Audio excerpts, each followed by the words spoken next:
who's with us from the Australian Licensed Aircraft Engineers Union, and Peter's going to come and talk to us about the struggle that's going on there. At last night's General Assembly, we actually passed a motion of solidarity with the Qantas workers, and it's no coincidence that just when they're trying to outsource and won't restore job security provisions, that, you know, CEOs like Alan Joyce are receiving exponential increases in their take-home pay really does demonstrate the issue of the 1% versus the 99. So I'd like to welcome Peter, one of the 99% from Qantas engineers. Thanks.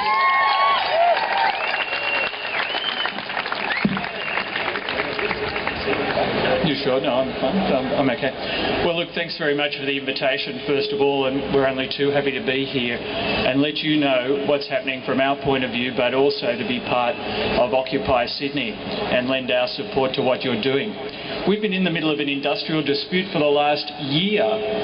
It's a year that it's been going on, that we've been trying to negotiate our way through this, but Qantas is interested in conflict, not resolution. That's our problem.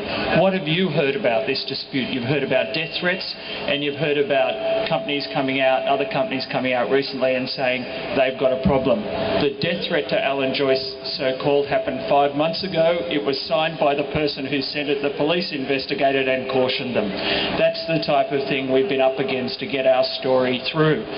But it's in circumstances where, as Susan said, Alan Joyce has received a 71% salary increase, where our members are asking for 3%, and Qantas says no. It's in circumstances where Qantas cuts 1,000 Australian jobs, and the board itself awards itself a 50% increase in salary.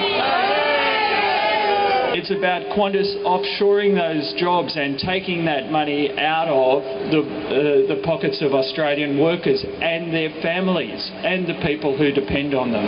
In these circumstances, we know we have to fight. We know it's going to be a hard fight, but we also know it's a fight that we have to win.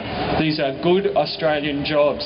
This is a company which is focused on short-term bonuses to its managers and not the welfare of its workforce. It has been at work. It has been at work. It has been at war with its staff for the last 10 years, and it continues to be. And quite frankly, it's difficult to see an end to this dispute anytime soon, but the fact is that the workers are determined. We're determined to achieve a fair outcome, and part of that is getting access to people like you, to the media and others, to put our case across.